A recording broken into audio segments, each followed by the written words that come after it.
बिस्मिल्लाहिर्रहमानिर्रहीम अस्सलाम वालेकुम डियर स्टूडेंट्स। आज का हमारा लेक्चर एक्सरसाइज 6.1 मैथ क्लास 9 के मुतालिक है।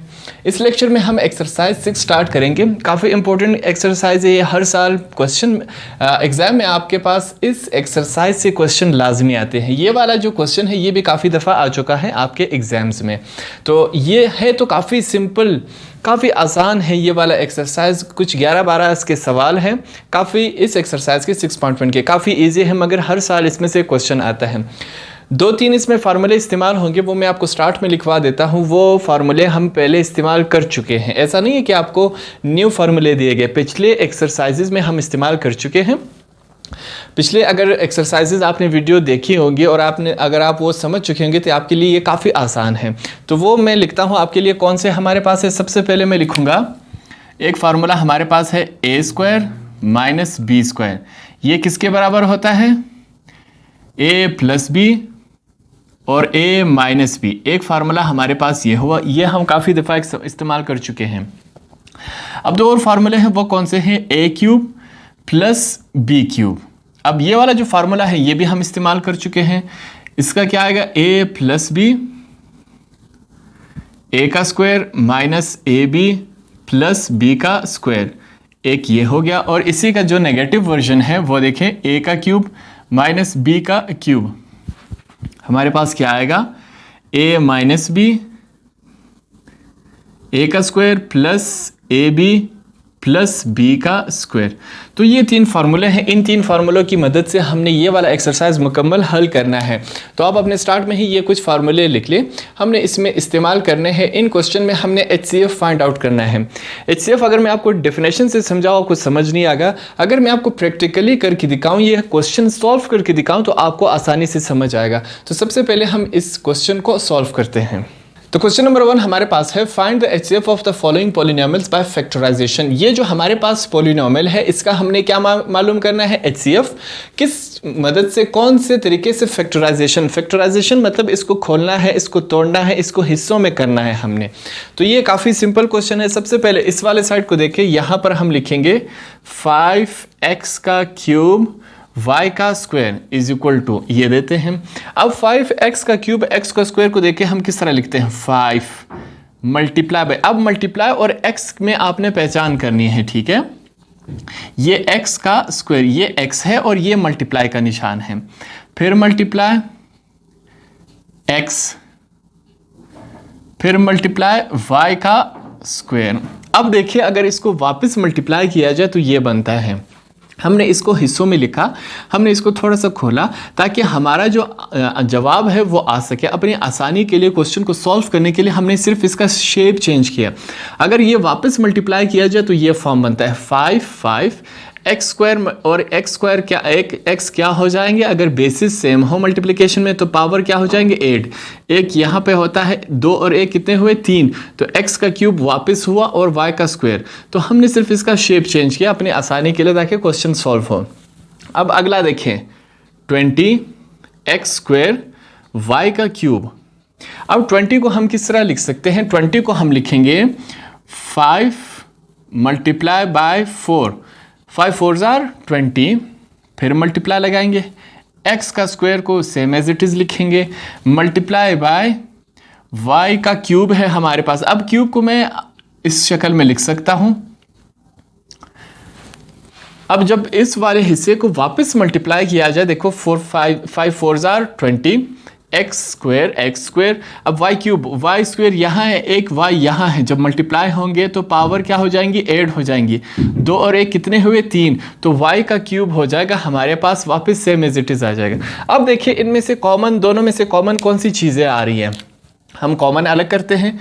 सबसे पहले देखिए, ये एक क्या हो गया? 5 हमारे पास है। अब देखिए अगला 4 ऊपर नहीं है, x² दोनों में x² मौजूद है तो हमने इसको कॉमन लिया।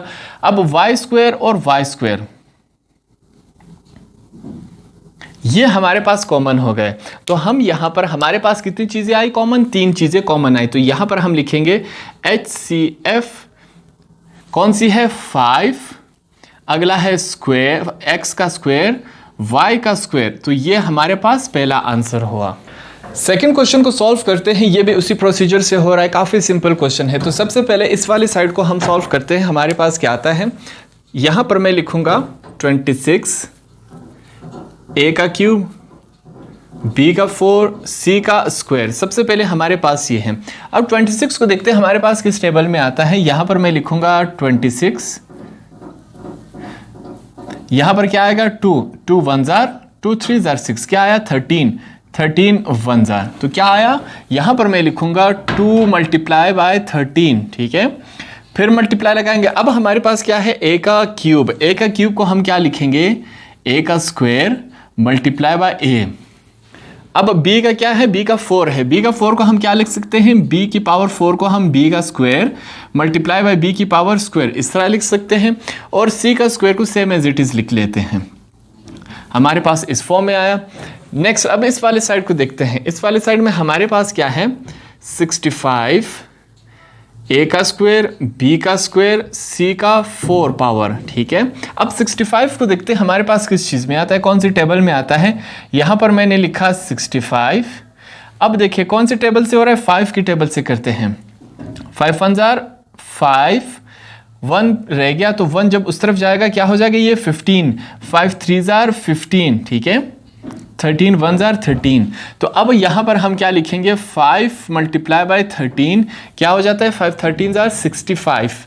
आगे क्या है, a का square same as it is लिख लेते हैं, b का स्क्वायर मल्टीप्लाई बाय b का स्क्वायर, c की पावर क्या है 4, इसको भी फैक्टराइज कर देते हैं, c की पावर 2 कर देते हैं और c की पावर 2। अब जब इनको और इसको जब वापस मल्टीप्लाई किया जाए तो वो इस शेप में कन्वर्ट हो जाएगा। यहाँ पर हमने सिर्फ शक्ल चेंज की, कोई अपने आप से हमने वैल्यू ऐड नहीं की। जब इसको मल्टीप्लाई किया जाए तो वापस ये बन जाएगा। अब आप कहेंगे यहाँ पर क्यूब था तो हमने इसको क्यों थोड़ा स्क्वायर में क्यों किया। स्क्वायर में इसलिए किया क्योंकि नीचे भी हमारे पास स्क्वायर था ताकि ये दोनों क्या आ सके, कॉमन आ सके। इसी तरह नीचे C4 था, हमने क्यों इसको स्क्वायर में कन्वर्ट किया, क्योंकि ऊपर C2 था हमारे पास ताकि ये दोनों क्या आ सके, कॉमन आ सके। अब इन दोनों में हम कॉमन चूज करेंगे। यहाँ पर देखिए 13 हमारे पास कॉमन आया। आगे चलते हैं, a का स्क्वायर कॉमन आया, b का स्क्वायर कॉमन आया और लास्ट में हमारे पास क्या कॉमन आया, c का स्क्वायर। अब ये 4 चीज़ें हमारे पास कॉमन आई तो हमारा HCF इस क्वेश्चन का क्या बना, यहाँ पर हम लिखेंगे HCF। सबसे पहले क्या लिखेंगे, 13 a का स्क्वायर, b का स्क्वायर और c का स्क्वायर। तो ये हमारा आंसर है। पार्ट नंबर 3 हमारे पास इस फॉर्म में है। ये भी उसी प्रोसीजर से होगा, इसी तरह हमने इसको फैक्टराइज करना है और कॉमन चूज करना है तो हमारा HCF आ जाएगा। सबसे पहले इस वाले साइड को देखते हैं। हमारे पास क्या है, 18 x का स्क्वायर, y का स्क्वायर, c पावर 4 हमारे पास ये है। अब 18 को देखते हैं कौन से टेबल से हमारे पास हो रहा है फैक्टराइज, देखते हैं। यहाँ पर मैं लिखूंगा 18 को देखते हैं, 3 6 जार 18, 6 1 जार 6 हमारे पास इस फॉर्म में आया।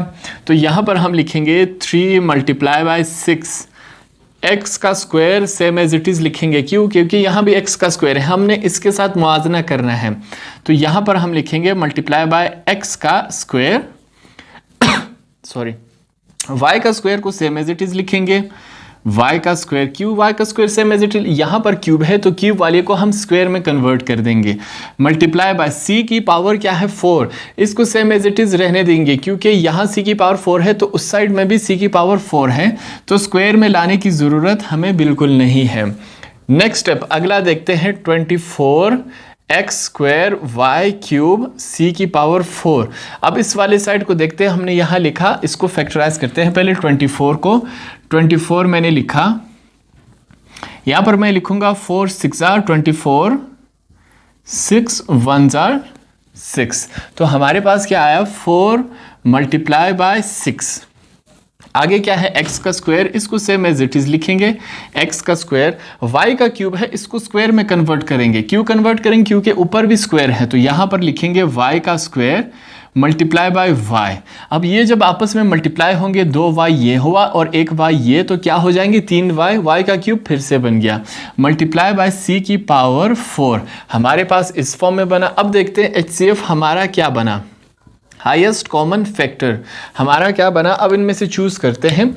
ये देखें हमारे पास ये रहा 6 आया, ऊपर भी स्क्वायर नीचे भी स्क्वायर, ये रहा y का स्क्वायर हुआ और c की पावर क्या 4, c की पावर हमारे पास 4। तो ये चार चीजें हमारी क्या आई, HCF आई। तो यहां पर मैं लिखूंगा 6x का स्क्वायर y का स्क्वायर c की पावर 4, ये हमारा आंसर है।